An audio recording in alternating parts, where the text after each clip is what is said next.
Pour vos portails et garde-corps, faites le choix de Finalu Clos 2000.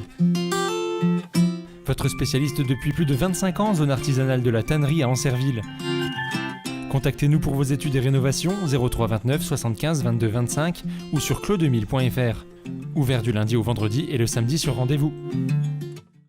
Axel Clerget éliminé aux Jeux Olympiques de Tokyo.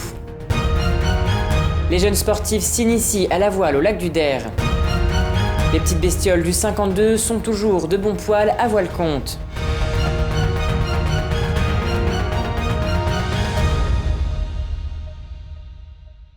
Bonsoir à tous et bienvenue dans votre journal du mercredi 28 juillet 2021 et débutons cette édition avec du sport. Tôt ce matin, le judoka braguard Axel Clerget est monté sur le tatami après avoir battu le sportif tadjik au Golden Score. Il a accédé au 8e de finale face au néerlandais Noël van Teende. Un combat compliqué au niveau du kumikata, la prise de garde. Aucun des deux combattants n'a su trouver une ouverture durant le temps réglementaire. Laissant place au Golden Score, Axel Clerget a tiré profit d'un shido, une pénalité de son adversaire avant de subir un waza-hari dit balayage, mettant ainsi hippon son adversaire Axel Clerget. Il ne pourra donc pas décrocher de médaille comme il l'espérait et on écoute à ce sujet son père Francis Clerget au micro de James Beaurepaire. Bon, c'est frustrant parce que ça ne mérite pas ça, je dirais, étant donné le travail qu'il a produit en amont depuis 15 ans pour arriver déjà à se sélectionner. Il a déjà raté 2 fois les sélections aux Jeux Olympiques. Il faisait partie des 15 judokas de la catégorie. Sur 29, il y en avait 15 qui étaient médaillables. Pour être médaillable, voire même champion olympique, il en faisait partie. Il a fait 2 fois le 3e championnat du monde, une fois vice-champion d'Europe sur l'Olympiade, donc il a été constant. Malheureusement, son corps n'a pas suivi complètement. Il a 34 ans quand même. Il y a eu 2 blessures importantes depuis le mois de janvier, donc il s'est entraîné par palier. Et ça, à ce niveau-là, ça ne pardonne pas. Il était prêt, il se sentait prêt, il a fait beaucoup de physique, tout allait bien. Mais un passage à vide de lucidité, de fatigue générale.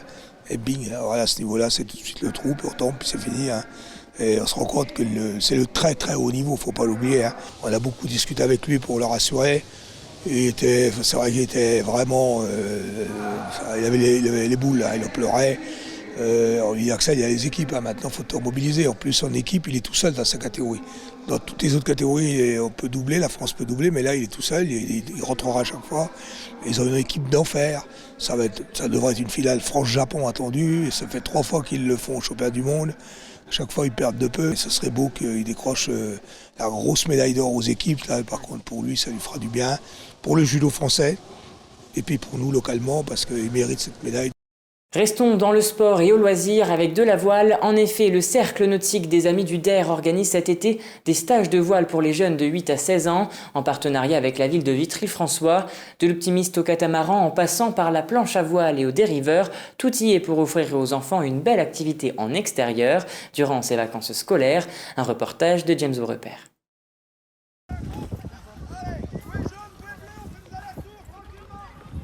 Levez les voiles cet été au lac du Der. Du 19 juillet au 13 août, le Cercle nautique des Amis du Der organise des stages pour les jeunes de 8 à 16 ans en partenariat avec la ville de Vitry-le-François. Une collaboration que les deux parties ont tenu de nouveau à mettre en place puisqu'elles se font confiance mutuellement depuis plusieurs dizaines d'années. C'est un partenariat que nous avons depuis de très très longue date. C'est une vraie osmose que l'on a entre la ville et le club nautique. Nous souhaitons que le maximum d'enfants puissent bénéficier de stages, d'activités nautiques, puisque finalement le lac du Der est très à proximité de la ville de Vitry-le-François. Avec la ville, pourquoi pas faire l'été de manière à occuper les jeunes. Et puis voilà, il y a un lac qui est tout près. C'est dommage de ne pas qu'ils ne fassent pas d'activité ici. Cette année, c'est un carton plein puisque la limite des 40 inscriptions par semaine a été atteinte. Durant ce stage encadré par 4 moniteurs, les enfants apprennent à piloter différents supports. Les plus jeunes commencent par naviguer avec l'optimiste, les plus grands, quant à eux, peuvent s'attaquer au dériveur et à la planche à voile. Pour finir, les plus expérimentés et les plus téméraires peuvent se confronter au catamaran. À la fin d'un programme hebdomadaire bien chargé et adapté à tous les niveaux, la voile n'aura plus aucun secret pour eux. Dans la semaine, l'idée c'est quand même de les rendre le plus autonomes possible. L'autonomie pour moi, ça commence au vestiaire, être capable de s'habiller correctement. S'il fait très chaud, prévoir en conséquence, peut-être emmener une bouteille d'eau, la casquette, la crème solaire, c'est ça l'autonomie. Ensuite, au bord, savoir préparer son matériel. Donc l'optimiste, c'est quand même un bateau, c'est un solitaire, mais tout seul, on ne peut rien faire. Donc il y a une partie entraide au sol, à terre. Puis après, sur l'eau, c'est vrai que c'est un petit peu plus chacun pour soi. Et puis l'autonomie, c'est aussi être capable de partir et de revenir par ses propres moyens. En une semaine, théoriquement, si les conditions sont acceptables, c'est-à-dire un vent pas trop fort, les enfants sont capables d'être autonomes. Les enfants sont tellement heureux que là, aujourd'hui, la première chose qu'ils nous disent, c'est que je reviendrai soit l'année prochaine, soit la semaine d'après. Des fois, ils s'inscrivent d'une semaine sur l'autre parce qu'en fait, ils découvrent l'activité et puis ils se découvrent une passion aussi. Cadre privilégié du territoire, les enfants peuvent aussi découvrir le lac du Der et révéler leur talent de navigateur. L'occasion également pour les organisateurs de promouvoir l'école de voile et de proposer des activités nautiques qui animeront les vacances d'été. Ce lac, il offre des multiples possibilités, donc à nous d'en tirer parti, et c'est cette volonté-là que l'on souhaite faire perdurer. Aujourd'hui, avoir un espace aussi important que ça et que les gamins ne profitent pas, ça se conçoit pas. En tant qu'adulte, il faut les aider à ce qu'ils viennent, quoi. À la fin de la journée, les enfants sont exténués, mais ravis d'avoir pu jouer les explorateurs. Un véritable dépaysement et un bon bol d'air pour l'été qui n'est pas près de s'arrêter. Passons à présent à l'image du jour. Le festival Renaissance se poursuit à Bar-le-Duc. Une nouvelle installation est présentée dans la Cité des Ducs, les Feuillélus. Une installation poétique et éphémère. Pour les retrouver, il suffit de se balader dans les rues de la ville durant tout l'été.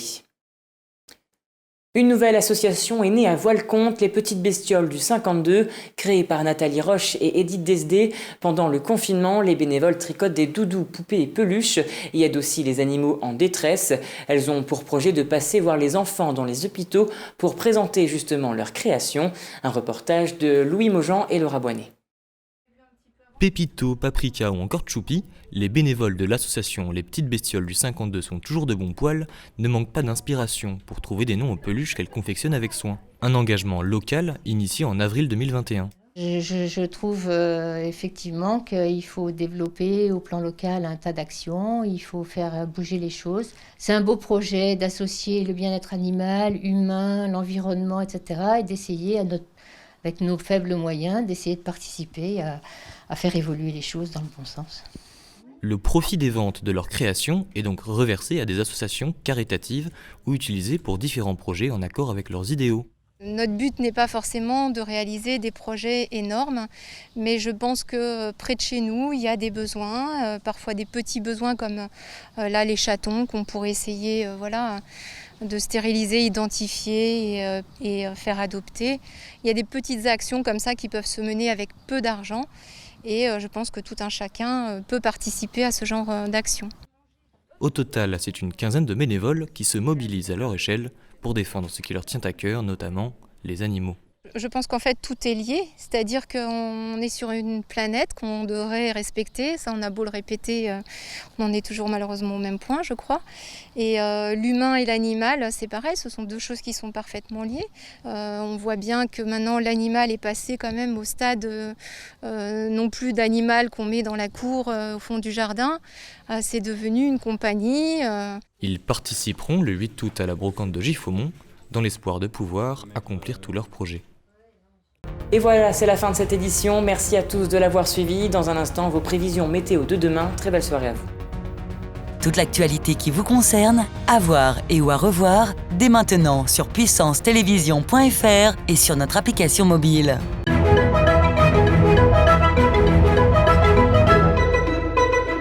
Bonsoir à tous, demain matin, bonne nouvelle, le soleil jouera à cache-cache avec les nuages, éclaircies et passages nuageux. Pour l'après-midi, pas d'évolution, on annonce 22 degrés à Saint-Dizier, à Bar-le-Duc et à Chaumont.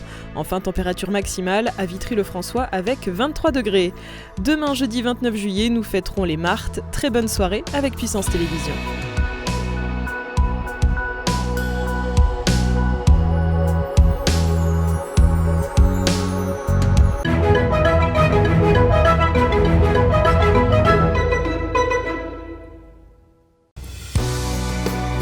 Évadez-vous cet été en regardant la météo des plages sur Puissance Télévision avec le lac du Der. Le lac du Der, la mer en Champagne.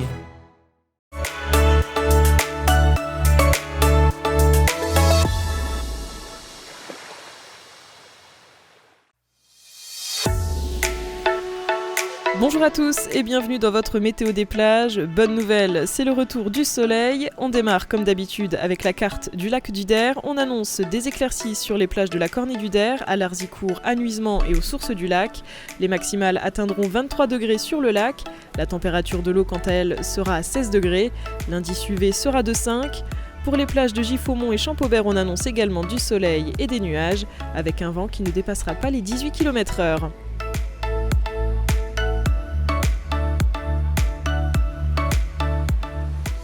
En Meuse, du côté du lac de la Madine, on annonce également des éclaircies. 22 degrés pour les plages de Heudicourt et Nonsard, 15 degrés pour la température de l'eau. Enfin, le vent ne dépassera pas les 23 km/h. Dans l'Aube, au lac d'Orient, à la plage de Géraudot, de Ménil-Saint-Père et de Lusigny, là encore du soleil et quelques nuages. Il fera 23 degrés et les maximales pour la température de l'eau atteindront 16 degrés.